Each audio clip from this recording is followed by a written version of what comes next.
আসসালামু আলাইকুম রহমতুল্লাহ।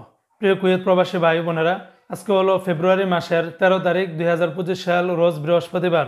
এখনকার এই ভিডিওতে আজকে কুয়েতের সকল এক্সচেঞ্জের দিনার রেট এবং স্বর্ণের রেটের বিস্তারিত আপডেটগুলি এই ভিডিওর মাধ্যমে আপনারা জেনে নিতে পারবেন। বন্ধুরা, মনে রাখবেন, টাকার রেট এবং স্বর্ণের রেট যে কোনো সময় কিন্তু পরিবর্তন হয়ে যেতে পারে। তবে বর্তমানে কুয়েতের ইতিহাসে সর্বোচ্চ পরিমাণে রেটটা বেড়েছে, যা এর আগে কখনো এত বেশি পরিমাণে স্বর্ণের দামটা বাড়েনি। তবে আজকে শুরুতে জানিয়ে দিচ্ছি কুয়েতের স্বর্ণের রেট। যারা 24 ক্যারেটের প্রতি গ্রাম স্বর্ণ ক্রয় করবেন 28 দিনার 560 পয়সা, 22 ক্যারেটের প্রতি গ্রাম স্বর্ণের দাম 26 দিনার 204 পয়সা, 21 ক্যারেটের প্রতি গ্রাম স্বর্ণের দাম 25 দিনার 15 পয়সা, 18 ক্যারেটের প্রতি গ্রাম স্বর্ণের দাম 21 দিনার 441 পয়সা। এগুলোর সাথে কিন্তু আমি ব্যাট ট্যাক্স মেকিং চার্জ কোনো কিছুই যোগ করিনি, সেগুলো যোগ করলে রেটটা কিন্তু আরও অনেকটাই বেড়ে যাবে। অপরদিকে বন্ধুরা, আজকে যারা কুয়েত থেকে একদিনের বাংলাদেশে পাঠাবেন 397 টাকার মতো করে পেয়ে যাবেন।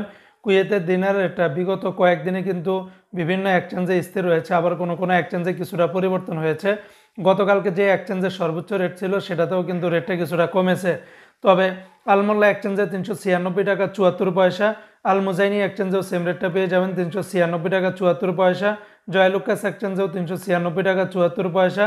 তবে আলাদা এক্সচেঞ্জে 396 টাকা 80 পয়সা, আমান এক্সচেঞ্জে 392 টাকা 89 পয়সা, কুয়েত বাহরাইন এক্সচেঞ্জে 396 টাকা 74 পয়সা, বিএসসি বাহরাইন এক্সচেঞ্জ কোম্পানি থেকে 396 টাকা 74 পয়সা, ওয়াল স্ট্রিট এক্সচেঞ্জে 394 টাকা, সিটি ইন্টারন্যাশনাল এক্সচেঞ্জে 396 টাকা 76 পয়সা, লুলু মানি ট্রান্সফারে 397 টাকা, ইউই এক্সচেঞ্জে 394 টাকা 95 পয়সা, ওয়েস্টার্ন ইউনিয়ন এক্সচেঞ্জে 390 টাকা 79 পয়সা, আলানসারি এক্সচেঞ্জে 396 টাকা, এআরওয়াই এক্সচেঞ্জে 397 টাকার মতো করে পেয়ে যাবেন সর্বোচ্চ রেট। বর্তমানে কুয়েতে এআরওয়াই এক্সচেঞ্জের সর্বোচ্চ কিন্তু রেটটা দিচ্ছে। তো বন্ধুরা, এই ছিল আজকে দিনার এবং স্বর্ণ রেটের বিস্তারিত আপডেট।